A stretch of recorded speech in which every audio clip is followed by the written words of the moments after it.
आदरणीय मिश्रा साहब, प्राचार्य जी एवं हमारे प्रिय वाजपेयी जी, सभी संबंधित हमारे शक्ति स्वरूपा देवियां एवं देव स्वरूप सभी हमारे बंधुगण, आप सबका गायत्री शक्ति चित्रकूट के इस दिव्य प्रांगण में हार्दिक अभिनंदन है।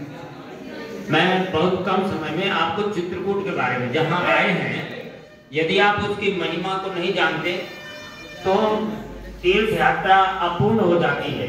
इसलिए क्यों आप आए हैं, आपको आपके अग्रजों ने यहाँ तक क्यों पहुँचाया है बहुत कम समय में। आप बड़े सौभाग्यशाली हैं। पहली बात तो चित्रकूट ऐसा भवन तीर्थ जिसके लिए वाल्मीकि कहते हैं चित्रकूट समम तीर्थम नास्ति ब्रह्मांड गोलोके। वाल्मीकि चित्रकूट के समान कोई ऐसा तीर्थ इस ब्रह्मांड में नहीं है। यहाँ तक कि नारायण लोक नहीं, भौतिक दृष्टि से नहीं, आध्यात्मिक दृष्टि से, आध्यात्मिक दृष्टि से। और गोस्वामी जी क्या कहते हैं, महिमा कहीं कहीं विधि जातु सुख सागर जहकीन निवासु। चित्रकूट की हम महिमा शब्दों में कैसे कहें, जहाँ स्वयं भगवान नारायण ही आकर 11.5 वर्षों तक दिखाया हो, ऐसे चित्रकूट में आप बैठे हैं। और जिस जगह पे आप बैठे हैं ये वाल्मीकि ऋषियों की तपस्या है। युग ऋषि आज जिनने सारी दुनिया को बदलने का संकल्प किया, ऐसे युग ऋषि के द्वारा परम पूज्य गुरुदेव पंडित श्रीराम शर्मा आचार्य के द्वारा गायत्री शक्ति की प्राण प्रतिष्ठा है। ऐसे पावन मेले में जहाँ भी यज्ञ होता है अरबों गायत्री मंत्र का जप हुआ होगा। ऐसे पवित्र पुण्य स्थली पर बैठे हैं आप। चित्रकूट की एक संक्षिप्त जानकारी आपको मैं प्रस्तुत कर रहा हूँ। गोस्वामी तुलसीदास जी ने कहा, और जगह जब तक करे ठाड़ रहे व्रतमोन, चित्रकूट डोलत विरत तबहु न तुलसी तौर। और किसी जगह पे आप बड़ी बड़ी तपस्याएं कर लेते, हठ योग कर लेते, दान पुण्य कर लेते, उसका जो भी पुण्य है ये चित्रकूट में केवल आपके घूम फिर लेने का जो पुण्य है उसकी तुलना नहीं की जा सकती। ऐसे पावन तीर्थ में जहां आप कामदगिरी की परिक्रमा करने के लिए जाएंगे, इस कामदगिरी को सुमेरु पर्वत का शिखर कहा गया है। ये वायु पुराण में इसका उल्लेख है। वायु देवता ही जब सुमेरु के शिखर को अपने यहाँ से उड़ा ले आए, उसमें एक ऋषि चित्रकेतु तप कर रहे थे, तो उन्होंने उनकी समाधि टूटी। जब वो श्राप देने के लिए उद्यत हुए तो सोचा इन्होंने कि हम पुनर्स्थापित कर देते हैं सुमेरु पर। लेकिन उस ऋषि ने कहा कि मुझे समाधि तोड़े हो तुम, इसलिए ऐसी जगह ले चलो जो इस धरती का सबसे महत्वपूर्ण भाग हो। सारे ब्रह्मांड में शिखर को लेकर के जब वायु देवता इस भूखंड में आए तो उन्होंने कहा मुझे स्थापित करो यहाँ, और यहाँ उनकी स्थापना हुई। वही चित्रकूट गिरी है। चित्रकेतु ऋषि थे तब कर रहे थे, कूट माने शिखर, तो उनके नाम पर चित्रकूट गिरी हुआ। और भगवान 11.5 वर्ष यहाँ रहे। क्यों? ये सती जी की सर्वोत्तम शक्तिपीठ है। पीठा नाम उत्तमम पीठम, पर्वता नाम चा पर्वतम। पर्वतों में सबसे उत्तम पर्वत सुमेरु का ये भाग है। और शक्तिपीठों में सर्वोत्तम शक्तिपीठ है ये, जो जगदम्बा की शिवानी शक्तिपीठ है। और यहाँ पर इसके भैरव काल भैरव हैं। इस कारण से भगवान राम आए थे तप करने के लिए, क्योंकि जहाँ जहाँ शक्तिपीठें हैं, शक्ति के अंग गिरे थे, वो सब सिद्ध पीठें हो गई थी। वहां पर अपने मनोरथ की पूर्ति के लिए तप किया जाए तो शीघ्र पूर्ण होता है। भगवान राम को नवयुग की स्थापना करना था, चित्रकूट की इस पावन धरा पर आए और यहाँ पर उन्होंने 11.5 वर्ष तपस्या किया। और रावण जैसे शक्तिशाली साम्राज्य को उन्होंने यहीं पर संकल्प किया था समाप्त करने के लिए। निश्चरहीन करहुमहि भुज उठाई प्रण की। यहाँ जब उन्होंने संकल्प किया और ये संकल्प को पूरा करने के लिए आगे बढ़े, तो वो दशरथ नंदन राम से ब्रह्मांड नायक राम बने। वो इसी चित्रकूट भूमि की देन है प्रभु राम को। इसलिए ये बहुत ही महिमा मंडित भूमि है। यहाँ पर आना, इसी भावना के साथ भ्रमण करना, तो आपको आध्यात्मिक एनर्जी मिलेगी। आज भी इस धरती पर चित्रकूट में आपको बहुत ऐसे पेड़ मिल जाएंगे, वृक्ष मिल जाएंगे, जिनमें चलते हुए कीड़े सीता राम लिखते हैं, सीता राम लिखते हैं। राम की ऐसी भूमि है, चित्रकूट के बिहार में मृग वेद विजप तीन जार धन धन अस कहें सब देव दिन रात। ये गोस्वामी जी लिख रहे हैं और मैंने आंखों से देखा है इस प्रयोग को। मैंने एक किताब लिखी है, पीडीएफ आपके हमने भेजा है, चित्रकूट के बारे में संपूर्ण समग्र दर्शन, जिसको मैंने आंखों से 35 सालों में देखा है और जिसको शास्त्रों में हमने पढ़ा है और यहाँ रहते हुए अनुभव किया है, वो मैंने लिखा है। आप उसको शास्त्रों में यदा कदा सब जगह लिखा है, रामचरितमानस में भी इतना विस्तार से लिखा नहीं गोस्वामी जी ने, एक लाइन लिख करके इसकी महिमा को उन्होंने अवर्णनित कह दिया। यहाँ हम ऐसे चित्रकूट की महिमा कैसे वर्णन करें। वास्तव में देखिए, आप तिरुपति बालाजी में जाते हैं, वहां भगवान कुछ ही समय के लिए प्रकट होते हैं और पत्थर बन जाते हैं। वो श्री क्षेत्र हो गया, इस धरती का सबसे संपन्न क्षेत्र हो गया। लोग वहां एक बार जाने पर कृतार्थ अनुभव करते हैं और यहाँ 11.5 वर्ष तक वही भगवान राम, परमात्मा राम अपने सती सीता के साथ और लक्ष्मण जी के साथ नंगे पैर घूमे होंगे, जिसकी महिमा कौन कह सकता है। वास्तव में इतनी पावरफुल जगह है कि राम की दृष्टि से यहाँ थोड़े दिन फिर रह करके हमने बहुत ऐसे लोगों को देखा। आज भी इस कलयुग में मैं पूरी गारंटी के साथ कहता हूँ कि निष्ठा के साथ थोड़े दिन यहाँ पर यदि प्रवास करके व्यक्ति चाहा है तो इस भूमि पे प्रभु राम के पे हैं, आज भी हो रहे हैं। तो स्वामी जी तो लिख ही रहे हैं, चित्रकूट के घाट पर भाई संतन की भीड़, तुलसीदास चंदन की तिलक दे रघुवीर। वहां पर वाराणसी में तपस्या किया, हनुमान जी की सिद्धि हुई और हनुमान जी से उन्होंने कहा राम जी का दर्शन कराइए। तो उन्होंने कहा कि राम जी का दर्शन करना है तो चित्रकूट चलो, और यहाँ पर भगवान का दर्शन कराया। जब तुलसीदास जी चंदन घिस रहे थे तो ध्यान नहीं दिया, भगवान राम और लक्ष्मण आके अपना तिलक लगाए तो हनुमान जी तोता बन करके तुरंत याद दिलाया कि अवसर मिला भगवान के देखने का, अभी आंख बंद किए हैं। तोता ने जैसे आवाज लगाई तो समझ में आ गया गोस्वामी जी के, आंखें खोली तो राम और लक्ष्मण जी के दर्शन हो गए और भगवान अंतर ध्यान हुए। तो इसके बाद मेरे सामने कई ऐसे प्रमाण हैं, कई ऐसे सीधे साधे ग्रामीण निवासी लोग हैं, उनका मार्गदर्शन करते हुए और कई प्रत्यक्षदर्शी जिन्होंने चाहा है कि भगवान का दर्शन हो, उनको भी हुए। ये ऐसी जीवंत और जागृत भूमि है। बाहर की दृष्टि से तो वृंदावन अधिक सुंदर, हरिद्वार आपको अधिक आकर्षक दिख सकता है और भी तीर्थ बहुत आकर्षक दिख सकते हैं, पर आध्यात्मिक दृष्टि से इसका मुकाबला धरती पर कोई तीर्थ नहीं कर सकता। इसलिए वाल्मीकि ऋषि ने तपस्या किया, जो सूर्य भगवान के आगे रथ चलाते हैं। ब्रह्मा जी ने सृष्टि का प्रथम यज्ञ किया, ब्रह्मा जी ने यहाँ पर पहले यज्ञ किया और मनु और शत्रुपा ने यहाँ पर तपस्या किया।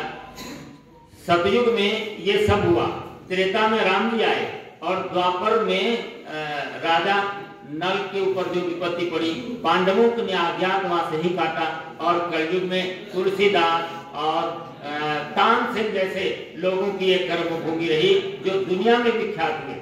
वाल्मीकि भी इसी क्षेत्र में जन्मे और प्रचेतक दक्ष के 10वें पुत्र हैं और प्रचेतक दक्ष का ये कार्यक्षेत्र रहा जिससे सृष्टि का पूरा विस्तार होता है सारी दुनिया में। तो इसी जगह से सृष्टि का उद्भव होता है और एक जगह यहाँ पर है जिसको भेदक के नाम से कहते हैं और वो भेदक यहाँ से भगवान तांडव करके ब्रह्मांड का भेदन करते हैं। सृष्टि का लय भी यहीं से होता है। ये ऐसा नाभि केंद्र है पूरी दुनिया का, ये संस्कृत केंद्र है पूरी दुनिया का। इसलिए राम जी शिक्षण प्राप्त करने के लिए यहाँ आए थे। तो ये बहुत गौरवशाली संरक्षण है आपका। यहाँ देखने के लिए पहले कामोदगिरी की परिक्रमा करेंगे। यहाँ से 500 मीटर दूर जाने पर 5 किलोमीटर है, 1 घंटे का है। मैं तो 35 वर्ष से यहाँ रहता हूँ, 35 वर्ष से मैं 35 वर्ष प्रतिदिन परिक्रमा करता हूँ जिस चित्रकूट में हूँ और कोई दिक्कत नहीं। आपको उत्साह आएगा, बहुत सारे तीर्थ दर्शन मंदिर ये करेंगे, गिरिराज को परिक्रमा करेंगे, साक्षात भगवान का विग्रह मानते हैं इसको। जब भगवान रहे तो भगवान स्वरूप हो गया। और दूसरा वाल्मीकि ने तो ये लिखा इसके नीचे क्षीर सागर है, क्षीर सागर का अस्तित्व है इसके नीचे, कभी रहा होगा। आज भी यहाँ से दूध की धारा बहते हुए आंखों से देखा है, कभी कभी कामोदगिरी के मुख से निकलती है, कभी मंदाकिनी में निकलती है। लोग उसकी वीडियोग्राफी करते हैं। 4 से 8-10 साल में एक बार जरूर घटना होती है। तो 3-4 बार मुझे भी अवसर मिला इन चीजों को देखने के लिए कि आज भी दूध की धारा बहती है और यहाँ पैसुनी वहां से निकलती थी, ऐसा उल्लेख भी है। पैसुनी तो लुप्त हो गई लेकिन आज भी उसका प्रत्यक्ष दर्शन होता है। तो ये बिल्कुल जीवन का तीर्थ है। आप इसकी परिक्रमा करेंगे, सारे तीर्थों का पुण्य मिलेगा। सारे तीर्थ, सारे देवता, सारे ऋषि इस पर मंडल पर निवास करते हैं। और इसकी महिमा और पढ़ना है तो किताब आप बोल के पढ़ लेना, तो बड़ा लंबा प्रसंग है। और 4 द्वार हैं, 4 मुख हैं इनके। प्रत्यक्ष जीवंत प्रतिमा भगवान की मानते हैं। और नीचे यहाँ से 500 मीटर नीचे जाएंगे तो मंदाकिनी है, नदी पुनीत पुराण बखानी अत्रि प्रिया निज तक बलानी। ये वो भूमि है जहाँ राम भगवान ब्रह्मा विष्णु महेश को बच्चा बनना पड़ा। सती अनुसुईया ने अपने सतीत्व के प्रभाव में भगवान को बच्चा बना के पलने में झुला दिया था। दुनिया की ऐसी कोई भूमि नहीं होगी, यहाँ पर किया। और यही भूमि है उनके 3 पुत्र, फिर वही भगवान को लाना पड़ा पुत्र के रूप में। तो दुर्वासा भी यही जन्मे, चंद्रमा यही जन्मे और दत्तात्रेय जी के जन्मभूमि यही है चित्रकूट। तो ये अनुसुईया अपने तपस्या से देवलोक में बहने वाली गंगा सुरसरिधार नाव मंदाकिनी, जो देवलोक में बहती थी, अपने तपस्या से धरती पर अवतरित किया। वहां अनुसुईया आश्रम, इसीलिए वहां जाते हैं देखने के लिए, उनका उद्गम है, उस भूमि का दर्शन करना है। वो भी वन्य प्रदेश है, यहाँ से करीब 12-13 किलोमीटर है। और उसी में एक जगह पहले जाते समय स्फटिक शिला पड़ेगा, तो पहले स्फटिक शिला देखिए जहाँ पर एक बार कुसुम सुहाए निधि कर भूषण राम बनाए। सीता जी का श्रृंगार कर रहे थे तो जयंत ने चोंच मारी थी और भगवान ने एक बाण मारा था, सारे ब्रह्मांड में घूमा था वो जयंत। तो वो जगह है स्फटिक शिला, वो पत्थर है, वहां पर चिन्ह बने हैं। सबसे बड़ी बात है, कई जगहों पे आपको भगवान राम के चरणों के चिन्ह मिलेंगे। और इसीलिए गोस्वामी जी ने कहा भूमि विलोक राम पद अंकित। ऐसी धरती देखो जहां राम जी के चरण बने हैं कई जगह पे। जानकी कुंड में जाएंगे तो जानकी जी के कई जगह चरण बने हुए हैं। आप परिक्रमा में जाएंगे तो परिक्रमा में भरत राम की लखन में भरत राम की मिलन लख पिघले पुलिस पठान। पत्थर पिघल गए थे, राम और भरत के प्रेम में पत्थर भी पिघल गए थे। ये उनके ब्रह्मत्व का प्रतीक था कि साक्षात ब्रह्म थे, जिससे अचेतन में चेतना आ गई। ये भगवान कर सकता है। ये राम जी ने वहां प्रमाणित किया, भरत जी ने किया। आज उनके चरण चिन्ह आप जाना, भरत मिलाप है परिक्रमा में, उसमें देखना कि भगवान के चरण अंकित है। ऐसे ही इसके बाद गुप्त गोदावरी है। गुप्त गोदावरी जहाँ भगवान के आगमन को सुन करके विश्वकर्मा जी ने ऐसा दिव्य गुफा बनाई कि उसमें लगता है जैसे यहाँ पिलर बने होते हैं, सब कुछ होता है एक ही पत्थर पे, इतनी सुंदर कारीगरी के साथ। कहीं कोई ज्वाइंट नहीं है, कहीं कोई मसाला का उपयोग नहीं है, ऐसी दिव्य गुफा बनी हुई है। यहाँ से गुप्त गोदावरी प्रकट हुई है, उनका दर्शन करेंगे। तो ये मुख्य मुख्य तीर्थ है। वैसे तो हनुमान धारा भी, जहाँ आज भी हनुमान जी की मूर्ति विराजमान है, उनके बाएं अंग पर जल की धारा लक्ष्मण जी के बाणों के द्वारा प्रवाहित की गई थी, आज भी बहती है, बाएं अंग पर गिरती है, तो उसका दर्शन कर सकते हैं।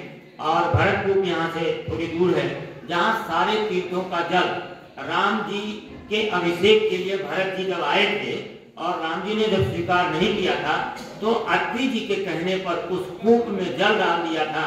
वो पहले से अनादि काल से सिद्ध स्थल था, वो कूप सिद्ध स्थल था। आज जल डालने पर सारे तीर्थों का जल हो गया।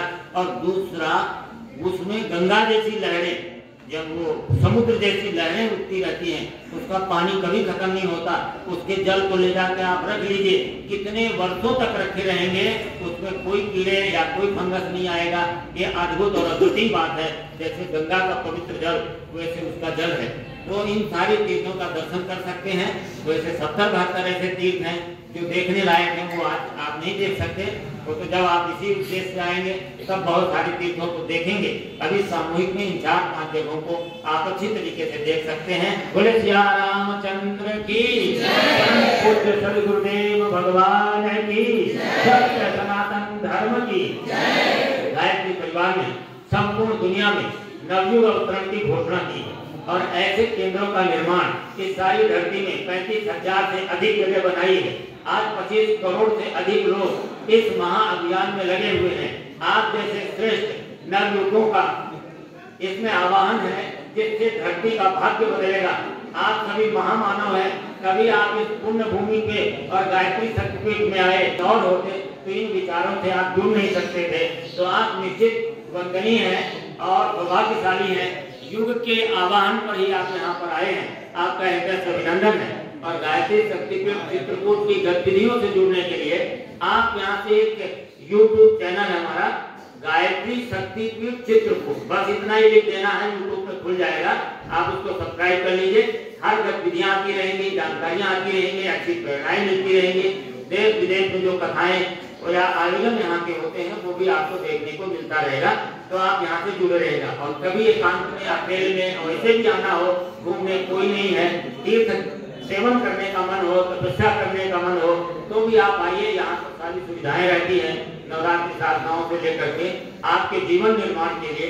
यहाँ बच्चे वगैरह रहते हैं, संस्कृत पढ़ते हैं, यही सब आपकी जो सेवा कर रहे थे ये भी आप जैसे स्टूडेंट हैं और ये संस्कृत में शो करके भविष्य में आचार्य बन के समाज का मार्गदर्शन करने के लिए जाते हैं। आप सभी का हृदय से अभिनंदन है, वंदन है और आपके उज्जवल भविष्य की शुभकामनाएं और आशीर्वाद। ओम शांति शांति शांति।